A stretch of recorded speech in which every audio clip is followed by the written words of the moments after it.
It's the Locked On Flyers podcast for Wednesday, June 7th, your daily dose of Flyers news, analysis, and high quality content that could not be happier with the return that Danny Briere got for Ivan Provorov. It's good and bad. There's good and bad in it. Well, we'll get into it, plus your mailbag questions, all on today's show. Your Locked On Flyers, your daily podcast on the Philadelphia Flyers. Part of the Locked On Podcast Network, your team every day.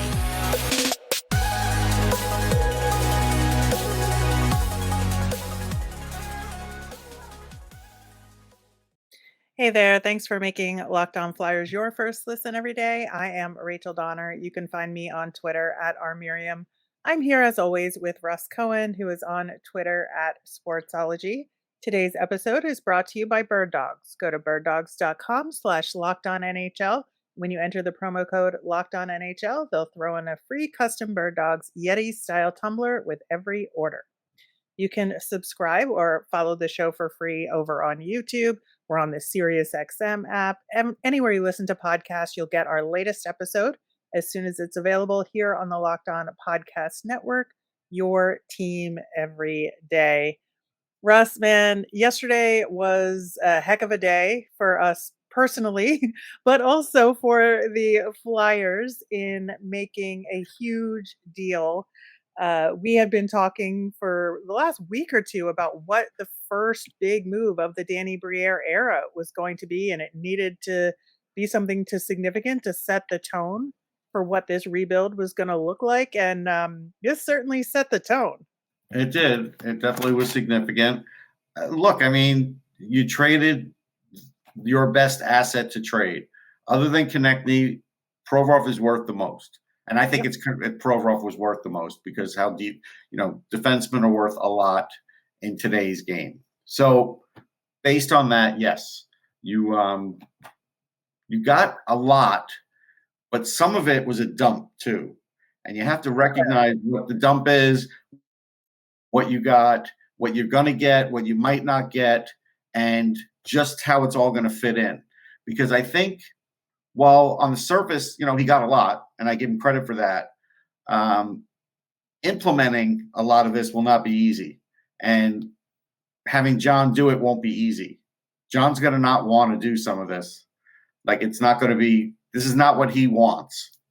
He's going to coach this team, but this is not the kind of team he wants to coach. Trust me. Well, I think that's a thing that you talk about the next day, right? Because for me, this is a prime example of a rebuild year one kind of a deal. Yeah, the Flyers absolutely took salary dump. Cal Petersen, that's a $5 million contract for this upcoming season and one more year after that. Yeah. But when you're doing a rebuild and you're in year one, you're going to take contract dumps. That's part of how it works. And I think that getting another first round pick in this draft is gold. I think getting back into the second round for next year's draft, not once, but possibly twice. Yeah, I don't think they're going to get the second one. I think you're almost going to pay 25 for that one. I think so too. But nonetheless, we still have at least one second round pick next year, which is good. What the Flyers threw in as extras in that's fine. That's totally fine. Exactly. And so it doesn't matter to us that the Kings are retaining 30% of Provorov's salary. It's that the Flyers are not retaining any of the salary. That is the good part of that, right? Yes, that's a very good part of it. The bad part of it is they don't have anybody in their system, even in their system now, that will replace Ivan Provorov. And that's a problem. And that's a problem. That's a coaching problem. But the other thing is now it does make me wonder if they're going to force that seventh pick for a defenseman. See, all of this it's all going to come back to the draft. You've now built this draft up to the point where you're now asking the same people that have been doing the draft that have had some warts in the past few drafts to come through on this one. And that's where this could get tricky. Now, Cal Petersen, if fans out there think he's all of a sudden going to get rehabilitated, he had his chance. He's a backup. He is. I don't think anybody thinks he's going to be great. That's I fine. think I'm just throwing it out. everybody thinks that he would be backup at most. So who's the number one? Well, right now it's Carter Hart, but that's Yeah, another yeah. question, which, In a couple of days, it might not be, right? And then we It might be might doing not another be. show. Yeah. that is absolutely true. But, And but we'll getting get back to into that Helge more. Grans. So Helge Grans is a guy that I know really well from the draft. He's a good defenseman, but he's like a Mhm. 4. Mhm. That's what he is. So now, if I look at the Flyers defense, and I'm not looking just for this year, like I'm looking for the next couple of years, because even if you go and draft a defenseman with that 7th pick, you shouldn't be expecting that defenseman for 2 to 3 years. Even if you go and get Reinbacher, you shouldn't be expecting him for 2 years. So what am I going to look on that back end? And it's not pretty. It's going to be pretty mediocre. No, but I don't think anybody expects anything other than that. Okay. That's what I think. I don't know about that. See, I get some texts that say, I don't mind taking a slip back, but I don't want to go that far back. I am getting some of that, and that's why I'm answering to that. Yeah, no, that's fair. I just think my impression is that, the expectations would be higher if the Flyers decided to keep Provorov. But given the fact that if they were going to trade Ivan Provorov, the expectations go further down. And in year one, what the Flyers D looks like isn't as big a deal. Right. To Okay. people. I think the setting the Flyers up for success is the more important part of this to me and to a lot of people, I think. And that's where I'm pretty happy about this outcome. I think that, I was very hesitant to say that the Flyers would trade Ivan Provorov for the exact reason you talked about, that John Tortorella wouldn't want to coach the team without a top defenseman like that, and that they wouldn't pull the trigger on something like that simply to keep Tortorella happy. They pulled the trigger on it. So maybe things are a little different than we thought. Well, I mean, things are a little different for sure because they did actually pull the trigger. But again, I'm not going to overanalyze it in the sense that I have to see how those other things fit in. The draft is a really important part of that, because if we find out in 2 or 3 years they didn't do a good job on this draft, you're looking at 5 to 7 years of a rebuild. Like, it could get really ugly. And so that's the gamble here. Yeah, I mean, I think it's absolutely a gamble, but where I see this coming out is that, having this second pick in the first round says, okay, we're going to get the absolute best forward we can possibly get with that 7th pick, and then take the defenseman possibly with the 22nd But they may pick. not do that. But they could. That's the thing. I know, but I'm just saying they may not. You have to understand that. They may not, but I don't think that I don't think it's 50-50. I think it's more likely that they take the forward with the higher pick. I mean, I'll give you that. But the other thing is, when you trade Ivan Provorov to get back actual tangible assets, Helge Grans is lukewarm as far as tangible asset. Mm-hmm. So that's why the draft is super important. Yeah. Where I would have said he would have hit a home run on this had the tangible asset been something better than Grans. But for LA, Grans is a extra piece. That's all it is. Right.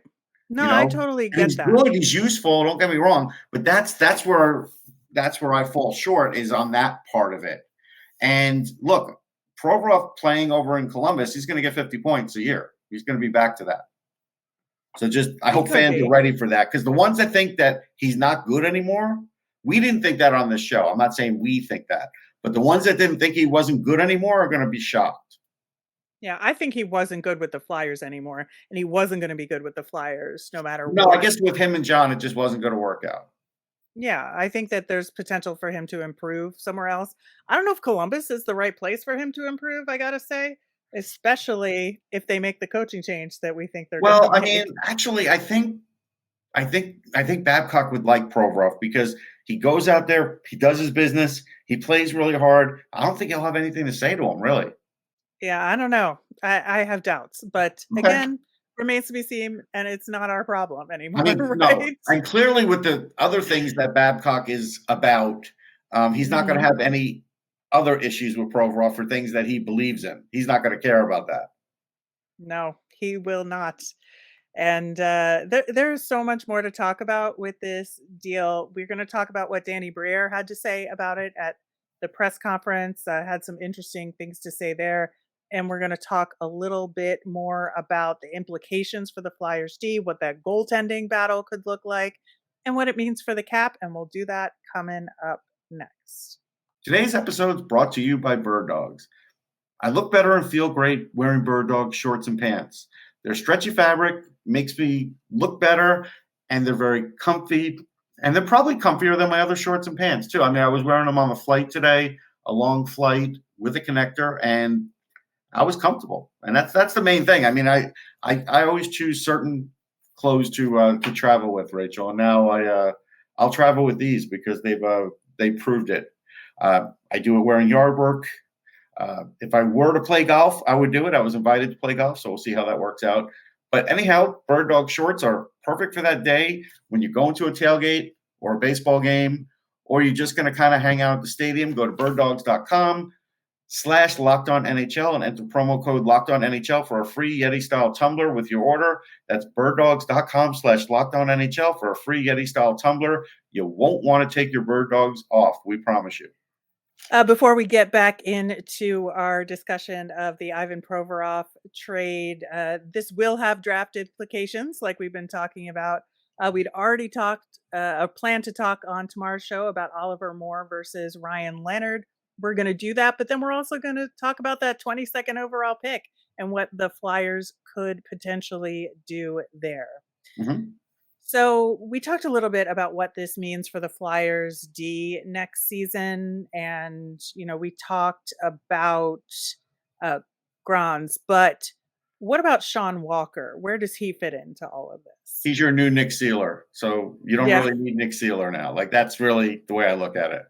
Yeah, I thought so too. That was my first thought is where does Nick Seeler fit into this? Because the way that Danny Briere was talking, it seems like he is gung-ho on getting the younger guys, the Zamula, the Addard, right, up and playing. And so to me, that only leaves room for one guy like that. Right. And so maybe they'll trade Seeler. Yeah, it seems like that might happen now. Talking about the goaltending situation now with Petersen, the Flyers are now in a situation where we have 4 goaltenders. Yeah, and now, we'll see though. I don't think it's going to be for long. If you talk to the Vegas Golden Knights, having 4 goaltenders is not such a bad thing, right? No, but you know what's funny? I'll tell you what's funny about that. And I've had some long conversations about this. Right now, Adin Hill is just on a really big hot streak, right? Yeah. You're not signing him to a 5-year deal. I'm not signing him to a 5-year deal. This is just his moment. So that's why it's working out. Otherwise, trust me, I can tell you, I was in that locker room. Players aren't going to say it, right? But they're legitimately, blown away at what he's doing. Trust me when I tell you that. Yeah. So there were definitely additional rumors yesterday about Carter Hart being involved in a trade. We heard Toronto being brought up. We heard Edmonton being brought up amongst, a couple other possibilities. And, I think the Toronto thing was just because Toronto, that's just, they need to go.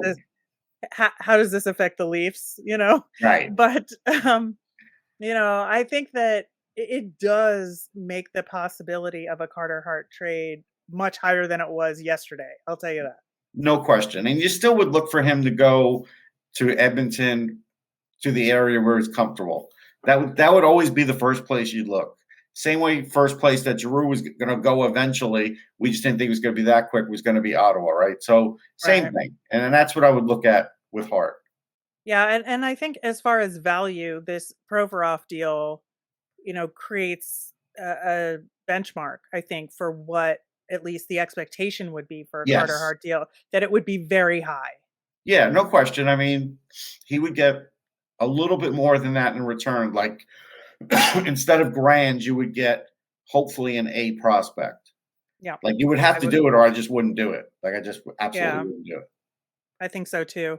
As far as the cap space aspect of things here, they got rid of the Provorov's contract, but adding in Petersen and Walker, that's 7.65 million. So they actually gained slightly under 1 million. Yeah. So They that bought the actually draft picks by taking the dump.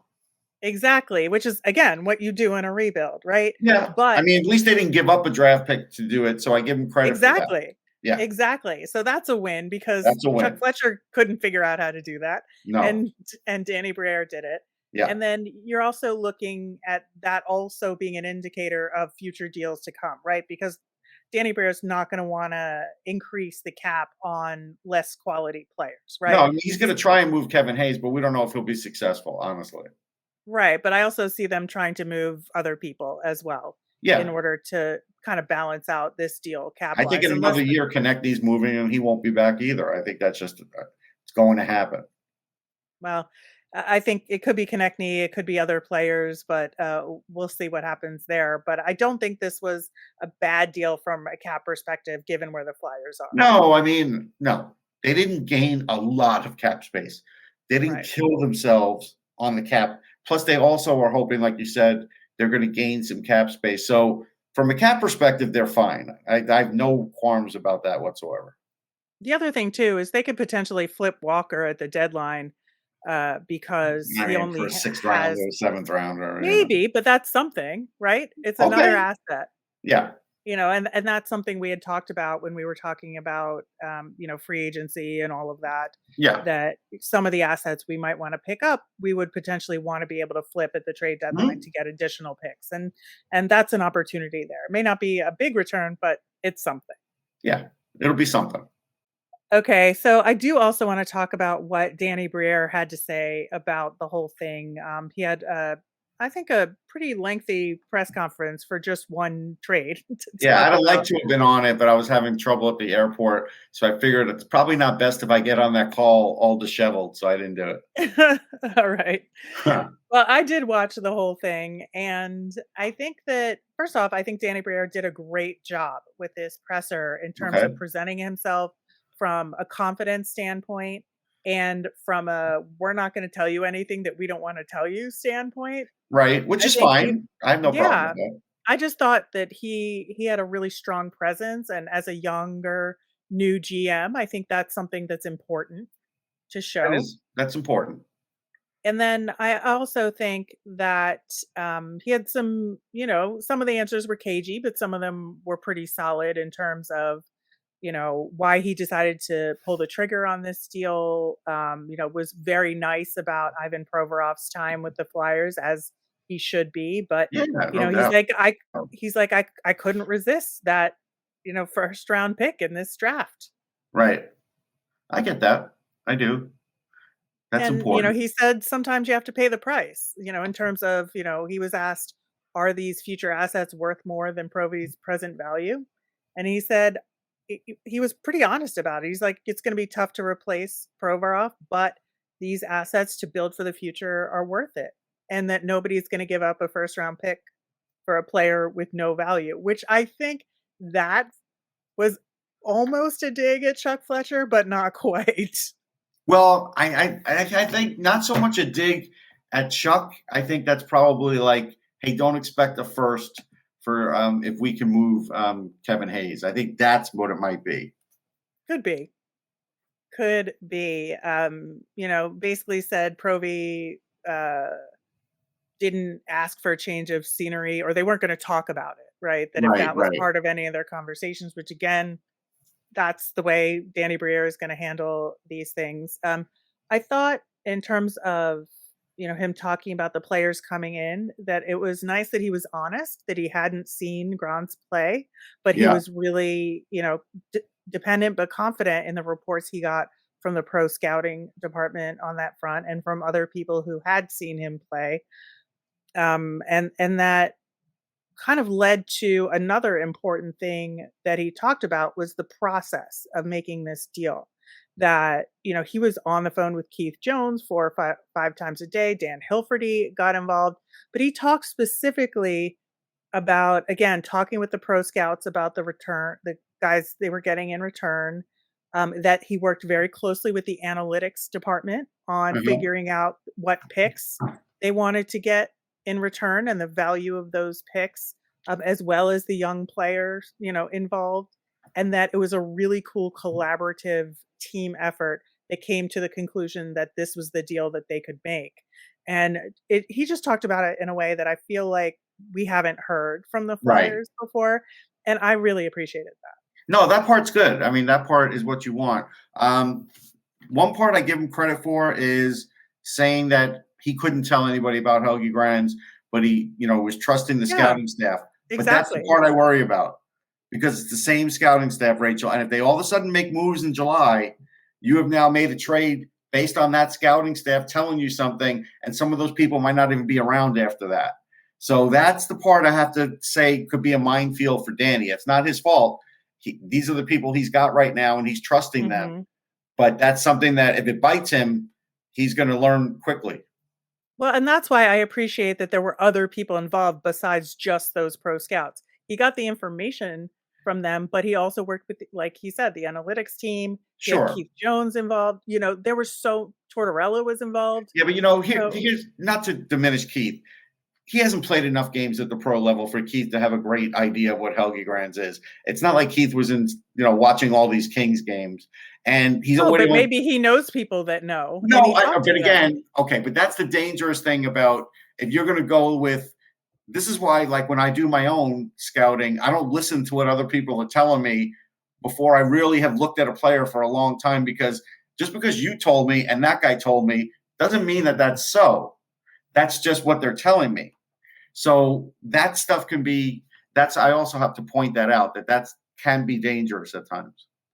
Yeah, of course it can. And I just think that the signals that he was sending in terms of the collaborative process are that part's good. A good sign. And I think that bodes well for future deals. It bodes well, I think, heading into next season and trade deadline. Obviously, so much more to come. But I think that overall, there's, this is not a perfect deal, but it's a very, very good deal. And I think it just feels like it's been a while since the Flyers were involved in a very good deal where the Flyers were given top marks from people on the trade. And it just, I think, is a good way to kick off this new era. I will say it's a good deal after I see how they do in the draft, because that's what hinges this whole deal is the draft. So he did a good he made a good deal by setting themselves up for that, but that's 50% of it. We'll have a lot more questions moving forward. We're going to talk more about those potential draft picks tomorrow, but in the meantime, we have some of your mailbag questions, and we will get to them coming up next. Today's episode is brought to you by FanDuel. Right now, new customers can get a no-sweat first bet up to $1,000. That's $1,000 back in bonus bets if your first bet doesn't win. For the NBA Finals, don't count Miami out right now. Coach seems to be on one, and maybe that'll motivate them. So maybe you want to make that bet this time around. The best parts about betting on FanDuel are that they have great promotions every day. It's a safe and secure app, and you get paid instantly. There's no better place to bet all the playoff action than America's #1 sportsbook. Visit FanDuel.com/lockedon and get a no-sweat first bet up to $1,000. That's FanDuel.com/lockedon. FanDuel, official sports betting partner of the NBA. All right, Russ, we have a few good questions from old Mailbag on today's episode. There was one we had to eliminate because the Ivan Provorov trade happened and the question was no longer relevant. But Mario wants to know, we all know about goals and assists when evaluating players, but what are some intangibles that a scout might say to a GM to convince him to take one player over another, particularly in the later rounds of the draft? Zone entries, zone exits. Although there's not a ton of that for junior hockey. Hockey IQ, that's something that's obvious when you're doing the eye test. Vision, how a player, even if he's a defenseman, vision when he's passing, vision for a player, seeing what plays open up on the ice, seeing the space. Those things are big. Heart. And then sometimes scouts will just say, he's a hockey player. And if he's a hockey player, that's like encompasses like 6 different qualities. Yeah, it's so funny. There's like this vague terminology, but you know what it is when you see it, Yes. right? Yeah. Yeah, like when you look at Travis Konecny, he's a hockey player. Yep, 100%. And I know exactly what you mean Yeah. by that. And it is a combination of factors. And I think, for me, and I talked about this on yesterday's show when evaluating, some lower round prospects. It's that when they are given feedback and when they are given, a thing to work on, how do they go about working on it, and do they make those improvements?